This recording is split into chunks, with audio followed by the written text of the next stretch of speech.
Welcome to this Claude Certified Architect exam prep guide.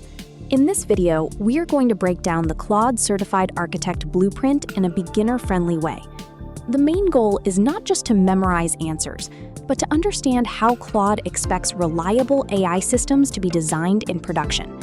This exam is scenario-based, so you will often see questions about agent behavior, tools, reliability, configuration, context management, and cost optimization. As you go through this deck, focus on one mindset. Production AI systems need structure, explicit rules, and safe execution paths. A good Claude architect does not depend on vague prompting alone. Instead, they design clear agent loops, tool contracts, error handling, permissions, and context strategy. By the end of this video, you should understand the most important exam patterns and how to eliminate wrong answers quickly. In this slide, we are looking at the basic agentic loop. Think of an agent as a system that can reason, choose tools, execute actions, observe results, and continue until the task is complete. The key idea here is that reliable agents need a controlled loop. The model shouldn't just keep thinking forever or randomly call tools. It needs clear stopping conditions, error handling, and a structured way to decide what happens next. For exam preparation, remember this. When a scenario asks how to fix an unreliable agent, the best answer usually adds explicit control logic. That can include loop limits, clear success criteria, tool result validation, and graceful failure handling. The trap answer usually says something like, improve the prompt, or make the model smarter. But in production architecture, reliability comes from structure, not hope. Exam rule. Agent systems should be designed like workflows, not like casual chat prompts. This slide focuses on a common exam trap, putting too much responsibility into a vague top-level prompt.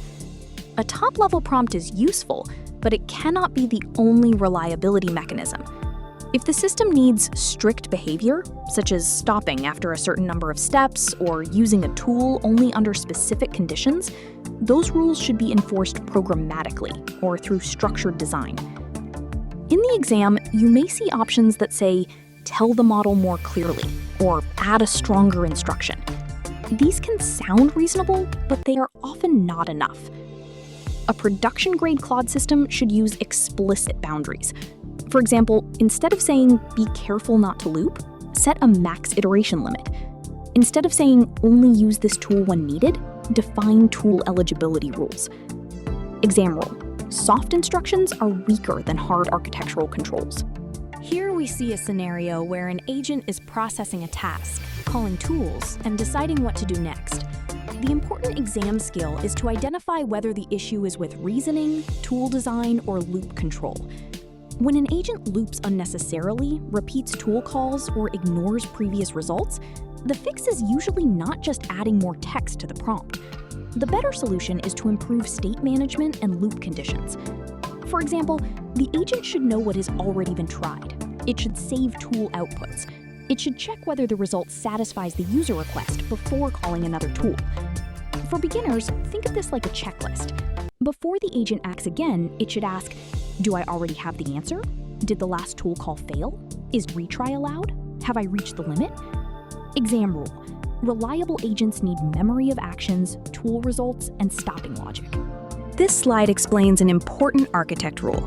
Inter-agent or tool communication should follow a clear contract. If one step produces output, and the next step depends on that output, the output must be structured and saved correctly. For example, if Claude calls a tool, the tool result should be stored in the right message format before the next step continues. In exam scenarios, chain breaking happens when the system skips a required message, passes unstructured data, or assumes the next component will understand the context automatically. The best answer usually fixes the contract between components. That could mean saving the tool result properly, validating the response, or enforcing a schema. Beginner example. Imagine one person writes an address on paper, but the delivery person never receives it. The problem is not intelligence. The problem is broken handoff. Exam rule. Every agent step needs a reliable handoff. This slide introduces tool permission and tool availability issues. In agentic systems, Claude can only use the tools that are explicitly available in the current context. If the agent is expected to search the web, read a file, or call an API, those capabilities must be declared and accessible. A common exam scenario says the agent failed because it could not complete a task. The tempting answer is to improve the prompt, but if the required tool is missing, no prompt can solve that properly. For example, if a coordinator agent needs a subagent to call web search, but that subagent doesn't have access to the tool, the architecture is broken. Exam rule: capabilities require explicit tools, not just prompt encouragement. When you see questions about agents failing to perform actions, always check: does the right component actually have the right tool? This slide gives a very practical exam pattern. The tool exists, but it is not included in the allowed tools list configuration. This is different from the tool not existing at all. Here, the architecture has the tool somewhere, but the agent cannot access it because the allowed tool configuration is incomplete. In production, this can happen when a developer defines a tool but forgets to expose it to the agent. The model may know conceptually that it needs a tool, but it cannot call it. The best fix is to update the allowed tools configuration and ensure the correct tool is available to the correct agent or execution context. The wrong answers often focus on prompt tuning or asking Claude to try harder, but access control is a configuration issue. Exam rule: if a tool is required, verify both definition and permission. Now we move into tool design and reliability, which is a major exam area. A tool should be designed like a clean API. It should have clear input fields, clear output format, predictable behavior, and helpful error messages. Claude should not need to guess what the tool expects. For example, a tool that returns random free-form text is harder to use reliably. A tool that returns structured JSON with status, result, and error fields is much easier for Claude to handle. In exam scenarios, if the agent is confused by tool output, the best answer often improves the tool schema or the tool response format. Beginner rule: tools should reduce ambiguity, not create more ambiguity. Exam rule: reliable tool use depends on structured inputs, structured outputs, and machine-readable errors. This slide highlights a very common production mistake: returning human-readable messages when the agent needs machine-readable signals. For example, if a tool fails and returns a sentence like, "Please contact support," Claude may not know whether to retry, stop, ask the user, or use another tool. A better tool response would include fields like error code, retryable, message, and next action. This helps the agent make a reliable decision. For exam preparation, remember that Claude can understand natural language, but production systems should still use structured contracts. Human-readable text is useful for final user communication, but internal agent control should be structured. Exam rule: do not make Claude infer control flow from vague messages. The best architecture gives Claude clear signals. This slide shows a scenario where the agent calls the wrong tool, such as using lookup order when it should use get customer. This usually happens when tools have overlapping descriptions, unclear names, or weak selection rules. The fix is not always to add a longer prompt. The better fix is to improve tool naming, tool descriptions, and programmatic constraints. For example, get customer profile is clearer than get data. A strong tool description should say exactly when to use the tool and what it returns. In the exam, when you see wrong tool selection, look for answers that improve tool design or add routing logic. Exam rule: tools should be easy for the model to distinguish. If two tools sound similar, Claude may choose incorrectly. This is one of the most important exam concepts. Programmatic guardrails are stronger than bold prompt instructions. If you do not want an agent to call a specific tool under certain conditions, the safest solution is to block that call through code or configuration. Simply writing "do not call this tool" in the prompt is weaker. Prompt instructions can help, but they should not be the only protection for critical behavior. In production, we use real enforcement. For example, if lookup order should not run until get customer succeeds, add a programmatic prerequisite. Do not rely only on the model remembering the sequence. Exam rule: for reliability, enforce critical rules outside the prompt. This is a key Claude architect mindset. This slide moves into Claude Code configuration. The focus is on where configuration files should live. There is a difference between local machine configuration and shared project repository configuration. If something is only useful for one developer, it can live locally. But if the whole team needs consistent behavior, it should be placed in the project repository. For exam preparation, pay attention to words like team, shared, standard, and consistent. These usually point to project-level configuration. If a custom / command should be used by everyone on the team, it should not live only in one developer's home directory. It belongs in the shared project configuration. Exam rule: team-wide behavior belongs in the repo. Personal behavior belongs locally. This slide reinforces the previous idea with a specific example: custom commands. If a team wants everyone to use the same Claude Code command, the command should be placed under the projects.claude/commands directory. That makes the command available consistently for the project. A common wrong answer is to place it in the user's home directory. That may work for one developer, but it does not solve the team-wide requirement. In exam questions, always identify the scope. Is the configuration personal, project-specific, or organization-wide? Beginner tip: ask yourself, who needs this setting? If the answer is everyone working on this repo, then use project-level configuration. Exam rule: scope decides location. This slide explains when Claude Code should use a simple tactical approach versus a planning approach. If the task is small, like editing one file or fixing a simple bug, direct execution may be fine. But if the task involves many files, architecture decisions, dependencies, or risky changes, Claude should plan first. For exam prep, this is very important.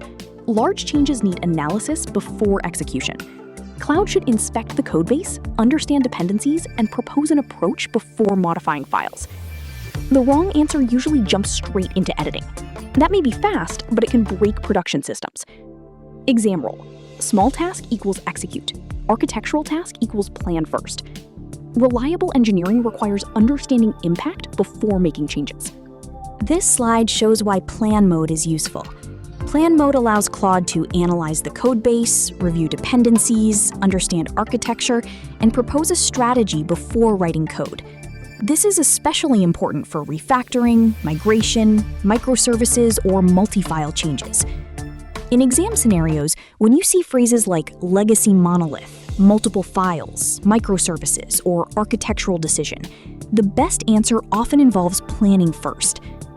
Beginner example: before remodeling a house, you do not randomly break walls. You first inspect the structure and create a plan. Code architecture works the same way. Exam rule: plan mode reduces risk for broad changes. Use planning when impact is high and uncertainty is high. This slide focuses on Claude.md, which is used to provide project instructions and conventions. If the codebase has specific patterns, testing rules, file structure, naming conventions, or security requirements, those instructions should be documented so Claude can follow them consistently. For exam preparation, remember that Claude.md helps Claude understand the project context. It is not just a random note file. It is a way to guide Claude's behavior across sessions. The best answer usually places shared project guidance in a repo-level instruction file, especially when the rules apply to all contributors. Exam rule: reusable project knowledge should be documented where Claude can read it. This improves consistency and reduces repeated prompting.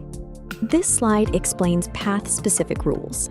Sometimes a project has different rules for different parts of the codebase. For example, React components may have one testing pattern, API files may have another pattern, and infrastructure files may have different standards. In those cases, path-specific rules are better than one giant instruction file. Glob patterns help apply the right rule to the right files. For exam prep, watch for questions where conventions vary by folder or file type. The best answer often uses rules files with path matching. Wrong answers may suggest manual reminders or one huge prompt, but that does not scale well. Exam rule: when rules differ by file path, use path-specific configuration. This is more maintainable and more reliable. This slide discusses using Claude Code in automated pipelines. In CI/CD, the system should run non-interactively. That means it should not wait for user input or open an interactive prompt. It should be configured to run, produce output, and exit cleanly. For example, if Claude is analyzing a pull request in a pipeline, it should return structured output or a clear result that the pipeline can use. In exam questions, look for words like GitHub Actions, Jenkins, Pipeline, Automated, or CI. These usually require non-interactive execution. The wrong answer may use an interactive command that waits for input. That will hang the pipeline. Exam rule. Automation requires non-interactive commands. For pipelines, design for predictable start, output, and exit behavior. This slide continues the automation topic. When Claude Code is used inside scripts or pipelines, you often need output that can be consumed by another tool. For example, JSON output may be passed into JQ, stored as an artifact, or used by a CI job. That is why print mode or structured output matters. The system should not behave like a chat session if the next step expects machine-readable output. For exam prep, remember that interactive mode is for humans, but print or non-interactive mode is for automation. The best answer is usually the one that makes Claude produce clean output and exit. Exam rule.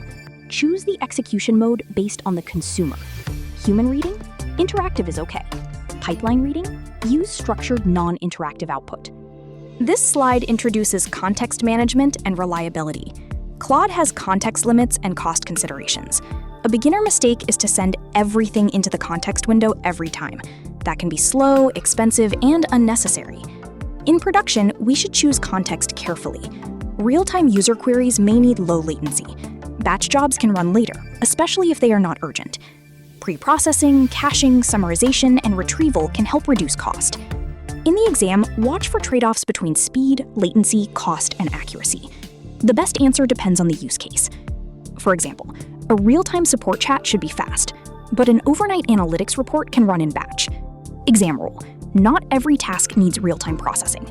Match the architecture to latency and cost requirements. Let's close with the architect mindset checklist. First, prefer explicit structure over vague prompts.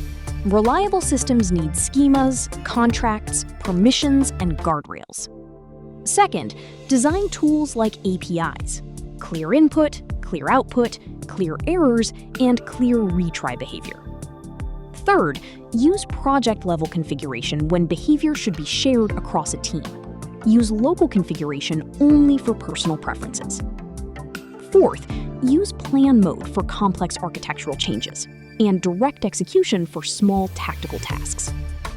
Fifth, for CI/CD and automation, use non-interactive commands with structured output. Finally, manage context carefully. Do not overload Claude with unnecessary information. Use batching, retrieval, summaries, and caching when appropriate. For the exam, always ask, which option is safest, most explicit, most reliable, and most production ready? That is the Claude Certified Architect mindset.